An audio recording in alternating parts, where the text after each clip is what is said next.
नमस्कार, आप लाइव बिहार देख रहे हैं। मैं हूं राजमोहन तिवारी। बिहार के मुख्यमंत्री नीतीश कुमार और उप मुख्यमंत्री तेजस्वी यादव आज हरियाणा के फतेहाबाद पहुंचे थे, जहां पर इंडियन नेशनल लोक दल ने अपनी पार्टी के संस्थापक चौधरी देवीलाल, जो कि देश के उप प्रधानमंत्री भी थे, उनके 109वीं जयंती पर एक रैली का आयोजन किया था, जिसमें तमाम विपक्ष के नेता मौजूद थे। और इसी रैली में नीतीश कुमार ने भाषण देते हुए मोकामा की चर्चा की है। क्या कुछ कहा नीतीश कुमार ने, पहले आप वो सुनिए। तो जो उनका निधन हो गया था कर्पूरी जी का, तो कर्पूरी जी के निधन के बाद जो स्थिति थी, तो वही देखने के लिए हम लोगों को मौका मिला। और उसके बाद जो पार्टी बनी, तो पार्टी बनी तो सब लोगों ने मिलकर के तो पार्टी बनाया, इन्हीं सब लोगों ने पार्टी बनाया। और उसके लिए जो मीटिंग हुई, हम लोग तो सब उस समय थे ही।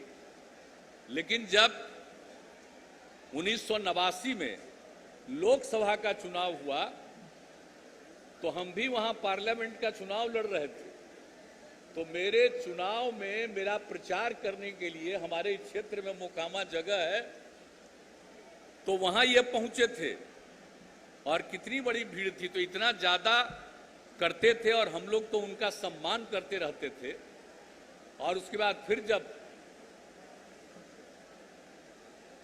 सरकार बनी 1989 में यहां, तब पहले तो वही इलेक्ट हुए पार्टी की तरफ से नेता के तौर पर। लेकिन बाद में इन्होंने कह दिया कि नहीं, कोई बात नहीं, और वो बने उप प्रधानमंत्री बने। और उसमें वीपी सिंह को उन्होंने मौका दे दिया और सरकार बनी। और उस समय जब ये उप प्रधानमंत्री थे, तो उसके साथ साथ ये जो डिपार्टमेंट देख रहे थे कृषि विभाग का, तो हम तो एमपी होकर के आए थे, हमको भी लोग राज्य मंत्री बना के हम ही को कृषि का जिम्मा दे दिया। और उस समय जब भी होता था, तो उन्होंने हमको कह दिया था कि तुम ही को जवाब देना है हाउस में।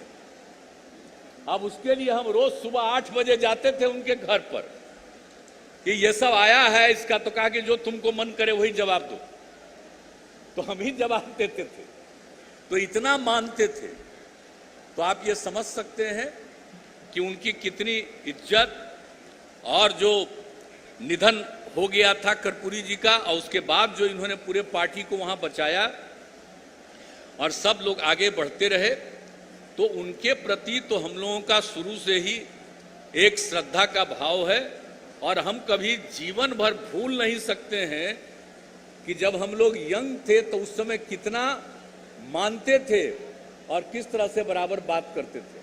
दरअसल मुख्यमंत्री नीतीश कुमार का बाढ़ लोकसभा क्षेत्र से पुराना रिश्ता रहा है। वो कई दफा वहां से सांसद भी बने, और वो चर्चा 1989 की कर रहे थे, जब बाढ़ लोकसभा से वो प्रत्याशी थे। और उसी दौरान जनता दल के टिकट पे जब प्रत्याशी बने थे, तो चौधरी देवीलाल प्रचार प्रसार के लिए मोकामा पहुंचे थे। और उस दौरान बताया जाता है कि बहुत ज़्यादा हुजूम उमड़ा था। वो जब चुनाव संपन्न हुआ, तो नीतीश कुमार वो चुनाव जीत गए थे। और उसी चुनाव के बाद जब केंद्र में सरकार बनी, तो चौधरी देवीलाल जी देश के 6ठे उप प्रधानमंत्री बने थे। हालांकि उसके बाद उनका रिश्ता अन्य कई पार्टियों से रहा, और 1996 में उन्होंने अपनी पार्टी बनाई थी। आप बने रहिए लाइव बिहार के साथ, तमाम अपडेट हम आप तक पहुंचा रहे हैं। आप सभी का बहुत बहुत धन्यवाद। लाइव बिहार यूट्यूब पर सब्सक्राइब और फेसबुक पर लाइक जरूर करें।